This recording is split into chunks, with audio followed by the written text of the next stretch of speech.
பார்த்தீங்க அப்படின்னா இந்த டைரக்ட் டேக்ஸுக்கும் இன்டைரக்ட் டேக்ஸுக்கும் இருக்கக்கூடிய டிஃப்ரென்ஷியேஷன் ஒரு 4 பார்ப்போம்.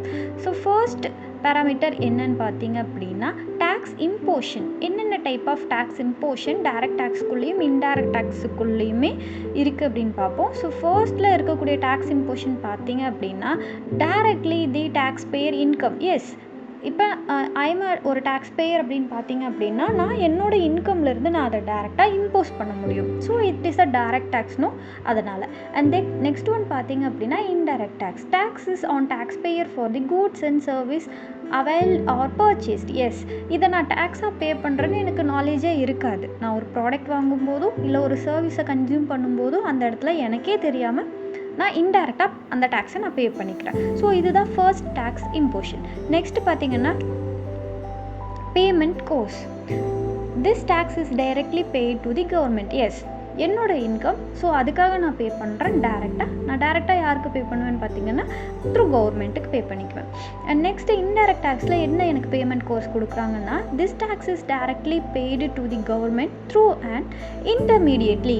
எஸ், இப்போ நான் ஒரு ப்ராடக்ட்டையோ ஒரு சர்வீஸையோ நான் வந்து டேரெக்டாக கவர்மெண்ட் கிட்டேருந்து நான் வாங்க முடியாது. ஒரு ப்ராடக்ட் நான் வாங்கணுன்னா நான் அந்த ஷாப்புக்கு போகணும். நெக்ஸ்ட் அந்த சர்வீஸ் நான் ப்ரொவைட் பண்ணோன்னா எனக்கு ஒரு ஹியூமன் ரிசோர்ஸ் கண்டிப்பாக தேவைப்படும். ஸோ அந்த பர்சன் தான் என்னோட இன்டர்மீடியேட்டர்.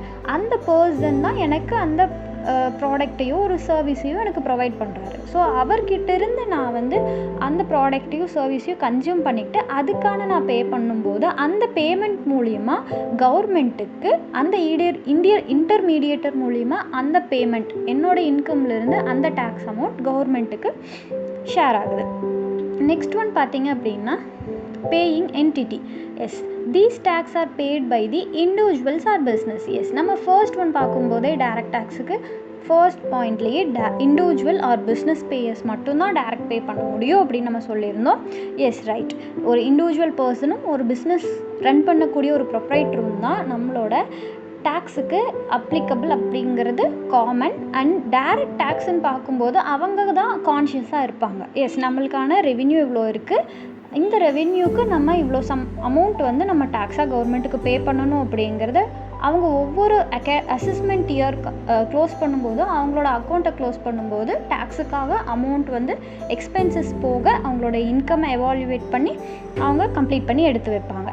ஸோ அவங்க வந்து அலாட் பண்ணிடுவாங்க அந்த இயரே வந்து இவ்வளோ எனக்கு டேக்ஸ் அமௌண்ட், இவ்வளோ எனக்கு ரெவென்யூ, இவ்வளோ எனக்கு எக்ஸ்பென்சஸ் அப்படின்னு பட்ஜெட் போடும்போதே அவங்க கேல்குலேட் பண்ணிப்பாங்க. Next one paying entity indirect டேக்ஸ்க்குன்னு பார்த்தீங்க அப்படின்னா these tax are paid by the end consumer. Yes, நான் வந்து ஒரு கன்சியூமராக ஒரு டேக்ஸுக்கு நான் பே பண்ணணுமா அப்படிங்கிறது எனக்கு கான்ஷியஸ் இருக்காது. ஏன்னா எனக்கு டேக்ஸ்க்கான அமௌண்ட்டே என்னோடய இன்கமில் நான் வச்சுருக்கவே மாட்டேன். அந்த ப்ராடக்ட் வாங்குவேன், அந்த ப்ராடக்ட் மூலிமா அந்த ப்ராடக்ட்டுக்கான டேக்ஸ் ஆட்டோமேட்டிக்காக கவர்மெண்ட்டுக்கு போயிடும்.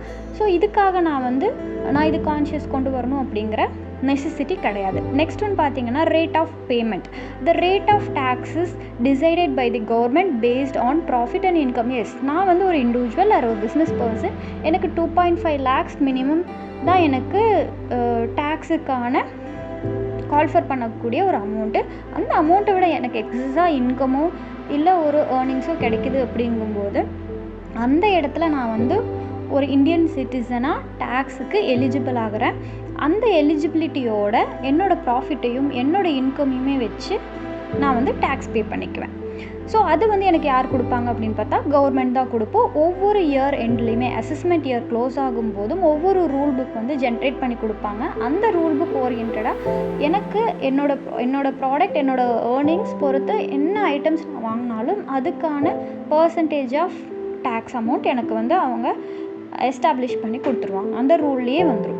நெக்ஸ்ட் ஒன் பார்த்தீங்கன்னா tax rate are same for everyone. Yes, so last one பார்த்தீங்கன்னா டைரக்ட் டேக்ஸில் இண்டிவிஜுவலாக எனக்கு இப்போ இந்த இயர் எனக்கு ஒரு 2 lakhs தான் இன்கம் எக்ஸ்ட்ரா கிடச்சிருக்கு, நெக்ஸ்ட் இயர் எனக்கு 3 lakhs கிடச்சிருக்கு அப்படின்னா எனக்கு என்னுடைய டோட்டல் இன்கம்லேருந்து நான் பே பண்ணக்கூடிய டேக்ஸ் அமௌண்ட் வந்து டிஃபர் ஆகும்.